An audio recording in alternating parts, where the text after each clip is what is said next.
Olá, meu nome é Carolina, eu sou psicóloga clínica e eu resolvi fazer essa aula sobre o luto para ajudar tanto quem está passando pelo processo de luto, quanto pessoas que estão estudando esse processo, a entender melhor como que funciona o nosso cérebro enquanto estamos vivendo um luto. Essa aula chama Luto, outra palavra para se falar de amor. O cérebro de luto. Quando a gente conhece alguém, mesmo sendo bebê, criança, né, assim que nasce, ou quando crescemos e passamos a conviver com outras pessoas, nos apaixonamos, enfim. Seja em qual fase da vida for, em qual situação for, quando conhecemos alguém, aprendemos a gostar dessa pessoa. O amor não é algo que surge assim, de repente, do nada, né? É uma construção. Ele é construído com o tempo, com o passar, né, do tempo. Então, o que acontece? Eu conheço a pessoa. No meu cérebro, conexões vão surgindo pertencentes àquela pessoa.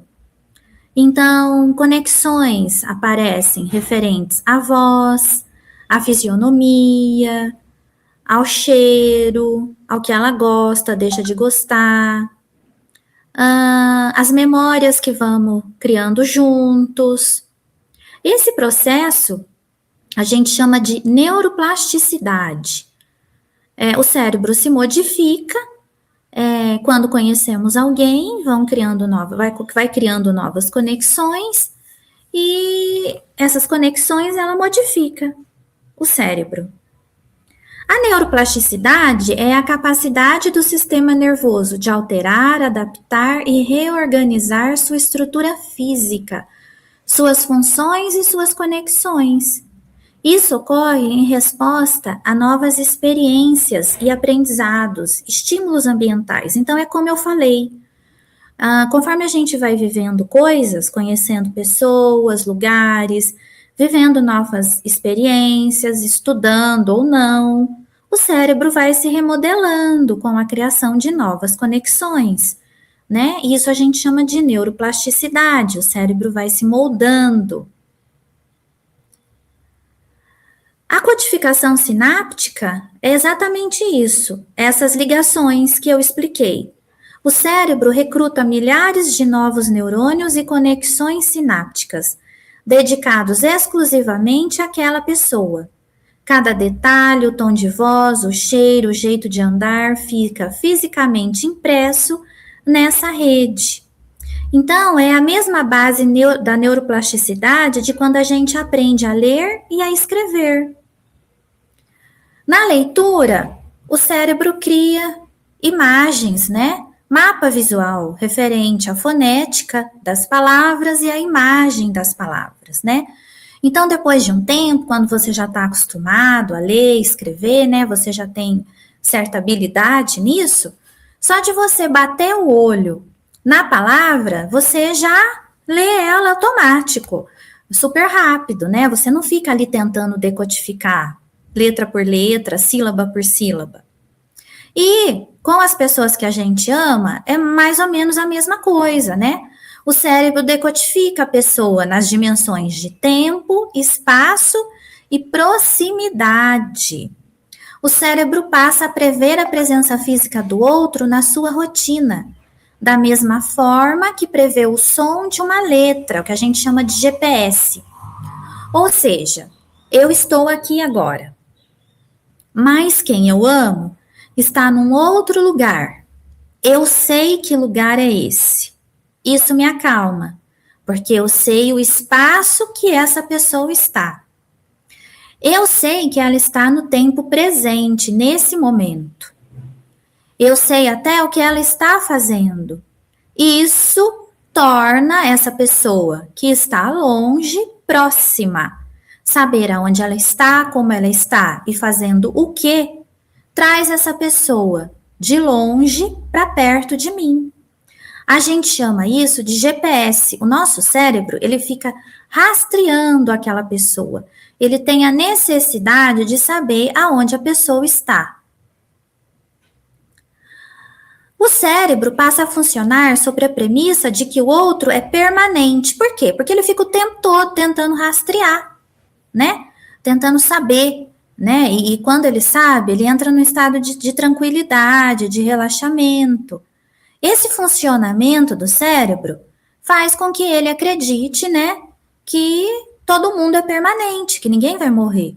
A gente não levanta da cama, né, em situações comuns, normais, corriqueiras, pensando assim, nossa, eu vou morrer hoje, eu posso morrer hoje, ou quem que vai morrer hoje? Né, a gente não vive pensando nisso, né, a gente acorda e vai viver a vida. A gente não fica pensando em morte o tempo todo, né? Na nossa morte e de quem a gente ama. O nosso cérebro, ele necessita trabalhar com a segurança de saber onde a pessoa está, como está. Por isso, cria os mapas mentais, onde é possível visualizar a realidade da vida todinha dentro da cabeça. Ou seja, dentro da sua cabeça, o seu cérebro tem um mapa criadinho, por exemplo, da sua cidade, do seu bairro, da sua rua, da sua casa.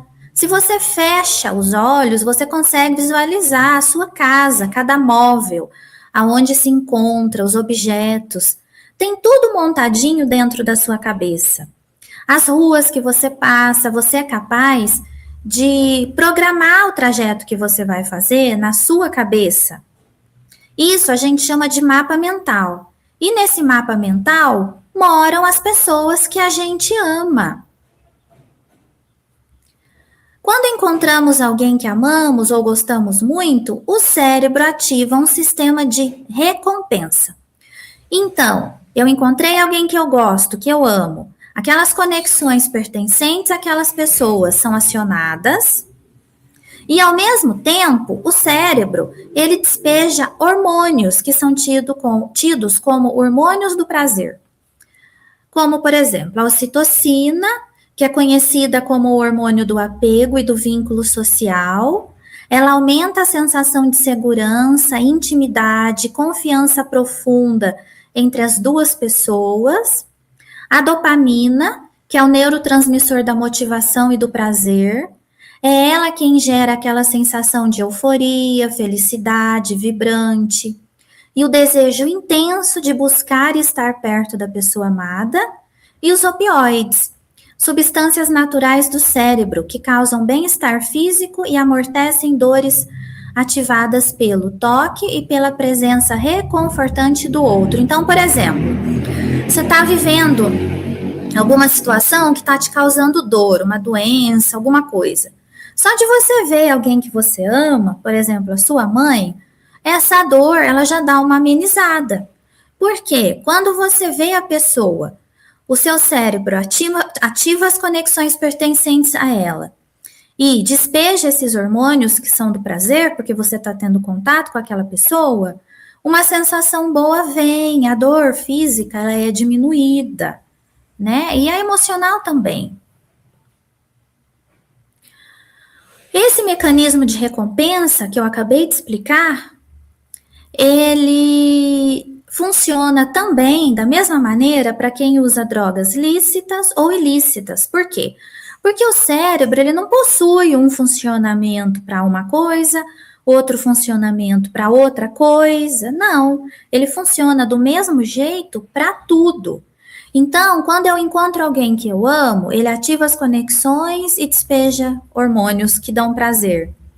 Quem tem problema com drogas lícitas ou ilícitas, quando bebe ou usa algum tipo de produto químico, né, alguma droga química, ele ativa também as conexões pertencentes àquelas substâncias, né, só de olhar, sentir o cheiro e os hormônios do prazer, o prazer de beber ou de usar aquela substância.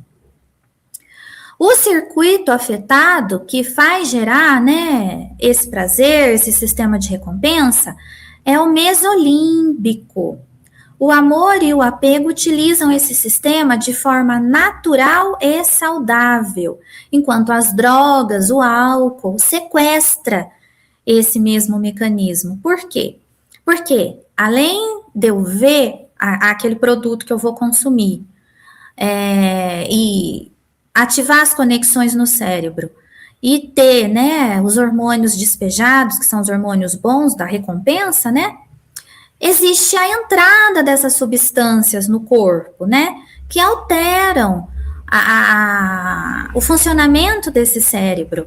Então, é uma forma dessa substância de sequestrar o organismo, né? De sequestrar esse funcionamento do cérebro.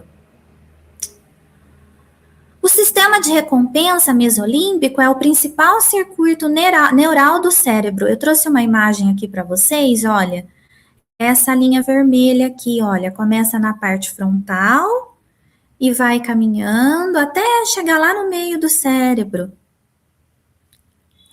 Esse sistema aqui, olha, ele é responsável pela motivação, aprendizado e sensação de prazer.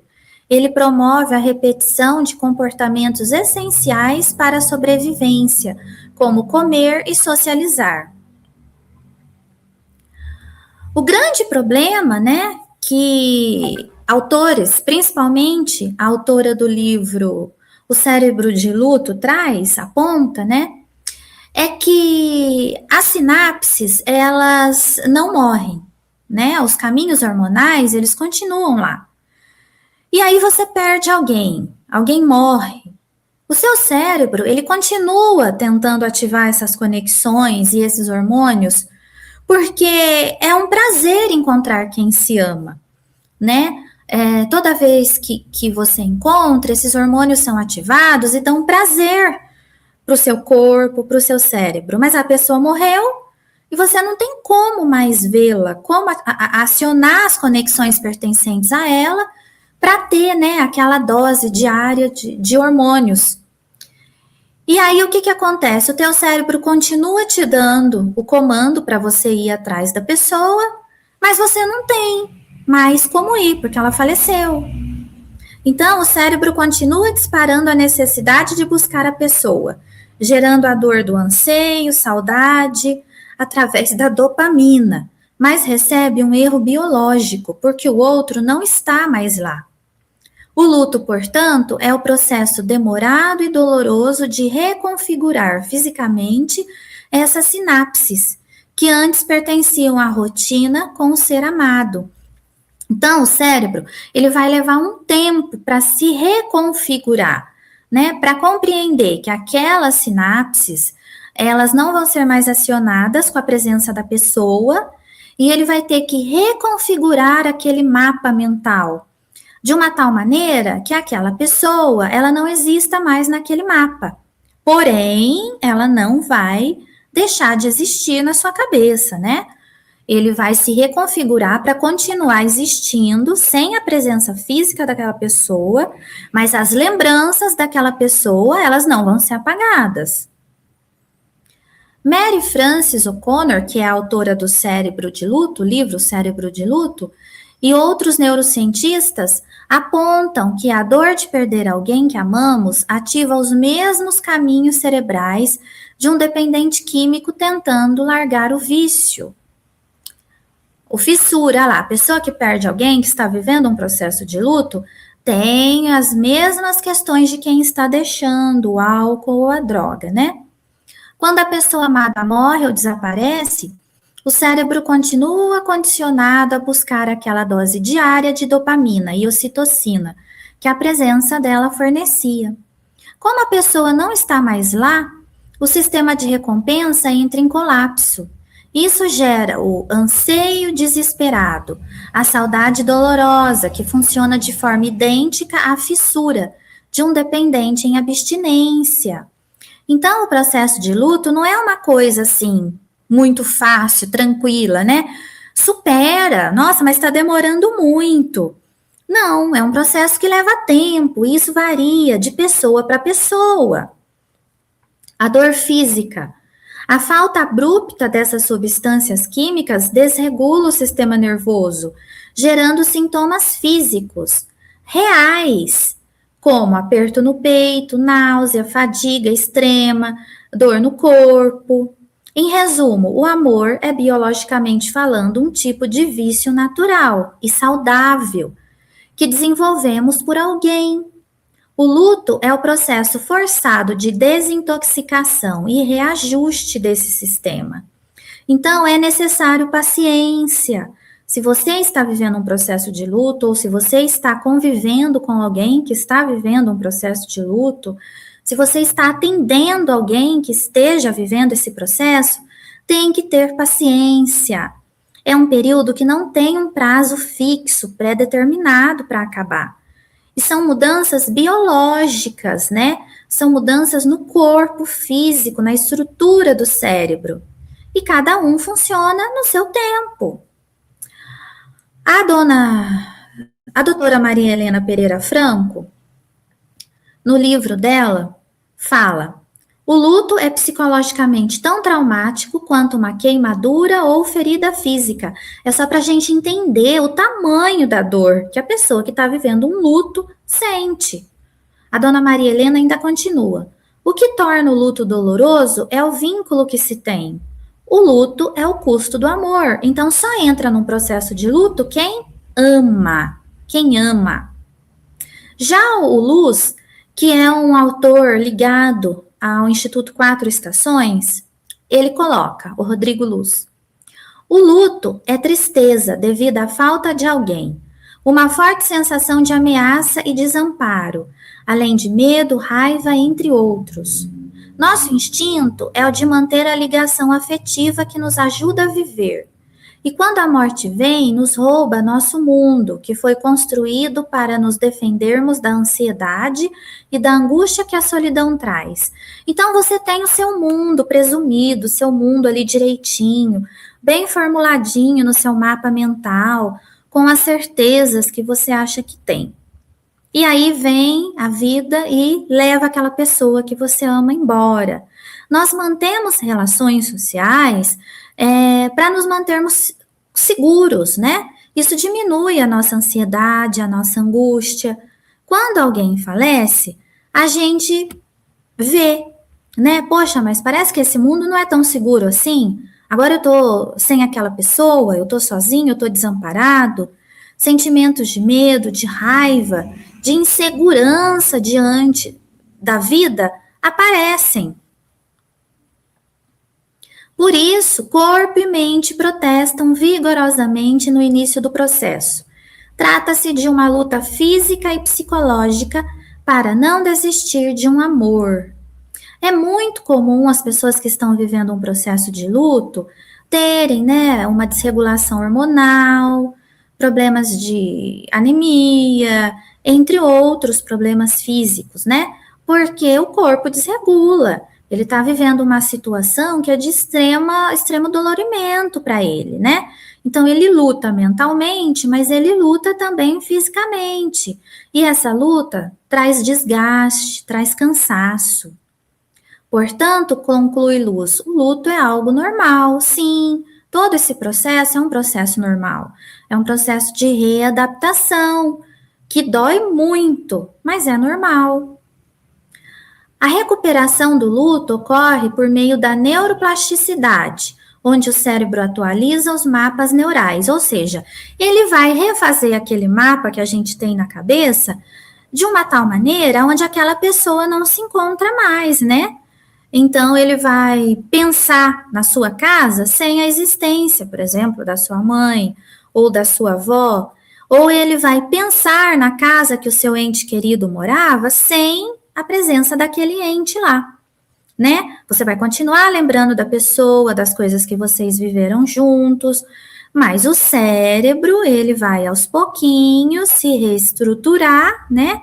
De uma tal maneira que você reaprenda a viver nos ambientes que você vivia ou tendo que se afastar deles, deixando aquela pessoa que não está mais aqui fora, né? No livro A Morte é um Dia que Vale a Pena Viver, a doutora Ana Cláudia Quintana Arantes nos coloca, né, que o luto é algo natural, que a consciência da finitude humana é um estímulo para construirmos uma vida com propósito e valor. Ou seja, a gente começa a viver no automático, né? A gente não para pensar que um dia a gente vai morrer. E aí, a vida que você está levando, né? Os dias que você está tendo, eles estão sendo proveitosos para você? Eles estão sendo bons? A sua vida, você está fazendo dela algo realmente bom para você, feliz? Você está se realizando? Você está conseguindo ir atrás do que você realmente gosta, ama? Porque um dia ela chega ao fim, o tempo passa, né? E nós não percebemos isso, nós vamos empurrando as coisas com a barriga, como se fôssemos ser eternos. Então, para o enlutado, tanto criança como o adulto que cortou aí na imagem, nunca minta, né? A mentira acaba complicando ainda mais as coisas. Se for criança, a criança não é burra, né? Um dia ela vai crescer, ela vai ter a lembrança do que foi feito com ela. Leve ao velório tanto o adulto quanto a criança. Os rituais ajudam nesse processo do luto, né? Ver, participar de tudo, ajuda o cérebro a entender a situação e se readaptar melhor. Diálogo sempre, falar de quem foi, né? Falar de quem morreu, do que viveram. Deixa a pessoa que está vivendo o processo de luto falar 1 milhão de vezes que for. O cérebro precisa disso, ele precisa falar, por conta do pensamento mágico que temos, né? Falando, o cérebro acredita que de alguma maneira a gente vai trazer a pessoa de volta, né? É um pensamento mágico, igual da criança quando é pequenininha e sonha, né? Imagina que é super-herói, que pode voar, que existe magia. No processo de luto, o cérebro entra numa situação mais ou menos parecida, né?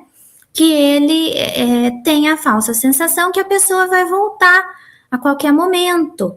E falando, a sensação, ela, ao mesmo tempo que aumenta, de que a pessoa vai voltar, ao mesmo tempo que ameniza, né? Aquela dor, aquela saudade. Esses são os autores que eu usei para fazer esse vídeo, essa aula. Muito obrigada se você participou, se você ficou até aqui comigo.